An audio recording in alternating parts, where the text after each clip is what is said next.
Press is defined by the pressure applied to the key wave after it's struck. Commonly referred to as aftertouch, press is one of the most intuitive dimensions of touch and easily integrates into the way your hands play the seaboard. Let's navigate to preset number 95 called Pluck and Drone and take a closer look at press. Just by looking at the graphical representation here, we can deduce a few things. The slope isn't a straight line, so the modulation is going to unfold a bit differently than it did in the last example. In this dimension, x-axis is representing aftertouch, or pressure applied by our fingers after they hit the key wave, and the y-axis, again, is representing any amount of modulation. As we apply pressure, we shouldn't hear any modulation until we've pressed down a bit. And once we cross that threshold, we should hear a significant change in the sound.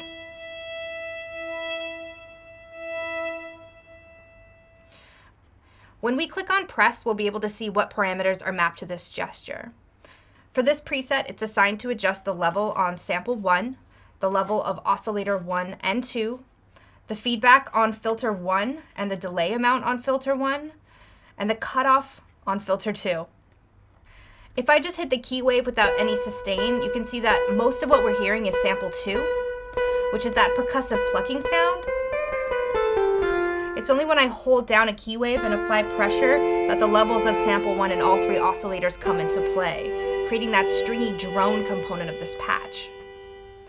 It's very common to map press to parameters which control the volume or brightness of a sound. This way you can get very expressive volume swells which respond very much like a traditional instrument would. A little bit goes a very long way with this one.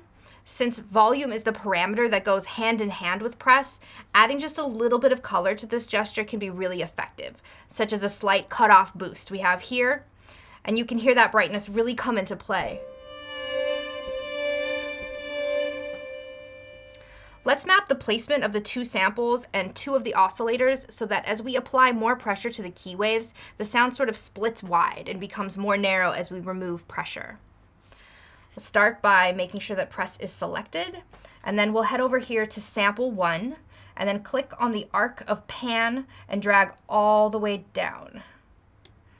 On sample 2, we'll do the opposite, creating a hard right pan. And then we'll repeat that process on oscillator 1 here and oscillator 2 over here. But we'll leave oscillator 3 right in the middle.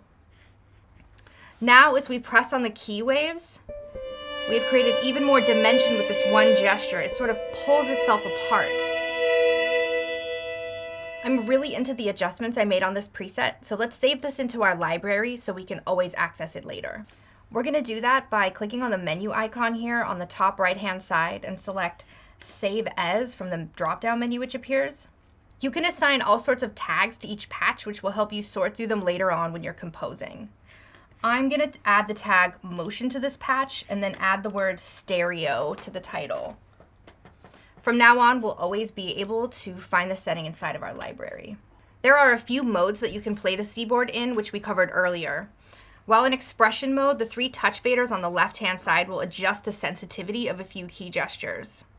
The fader on the right with the circle on top controls the sensitivity of press, and you can adjust this until it feels right for you. And when you pull it all the way down, you'll actually see a light illuminated in the middle of the fader, which means that press is no longer engaged. Watch and see what happens when I press the key waves now.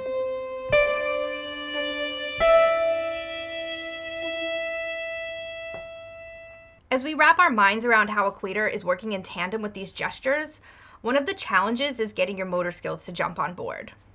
You can practice using press a number of ways. Let's head over to patch number 110, Glassdome Bells. First, I would start with single melodic lines and playing patterns which have moments that you can press on, so to speak.